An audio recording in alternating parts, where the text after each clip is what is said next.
Hello, and welcome to Matt's Wander West 2022.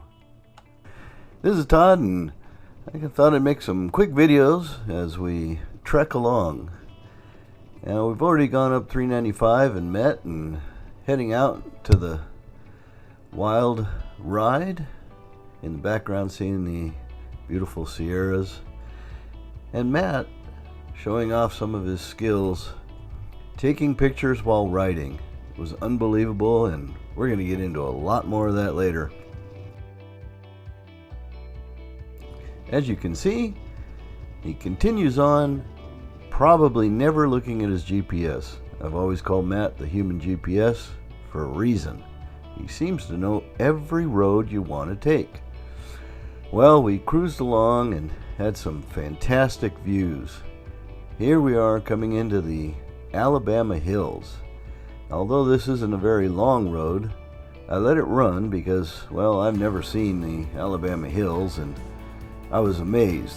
This area has such unique rock formations, and it was such a great road to ride that I pretty much got thrilled into the area, wasn't really paying attention to much of anything else, and just really enjoyed this.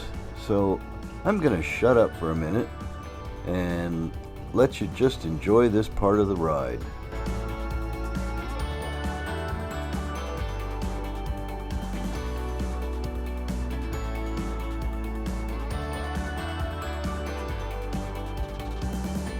You know, I usually let the sound just run on and you hear the motors run, but my daughter-in-law says that my videos are boring. So rather than put in music, I knew you'd much rather listen to me. This was just the first little piece of epic ride. I had no idea what was in store for me. Most of my rides, I usually plan out. I'm the leader. I'm constantly looking at my GPS. So this was a real treat.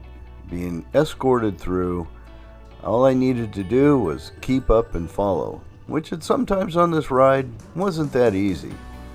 And I have taken the Africa Twin on a couple of BDRs already, but I usually travel with my wife and luggage, and it makes the ride a little different. So this was my first big trip on the Africa Twin by myself with, well, just a little bit of luggage.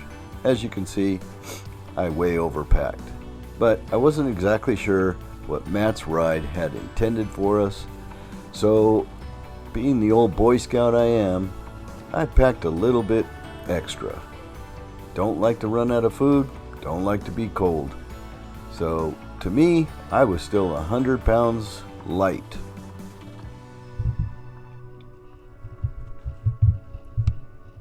Once we got through the Alabama Hills, it just opened back up to some very large wasteland, and I didn't even realize the roads we were on hardly had anybody.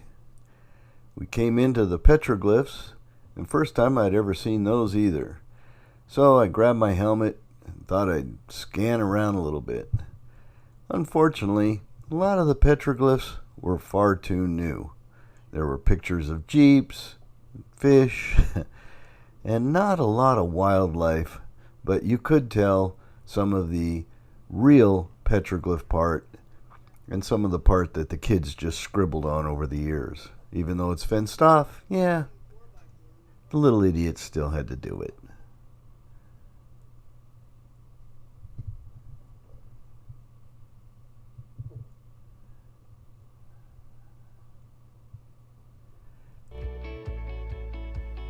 Once we were back on the road, headed towards Benton, we passed through Mono Lake and on into Bridgeport. Once we got into Bridgeport, though, it was starting to sprinkle, so we decided not to pitch tents in the rain and opted for a hotel room. Lucky for us, the only hotel room in town had 3 beds to it. A little cozy, but perfect for us. Anyway, we'll get on to the next day, the next video.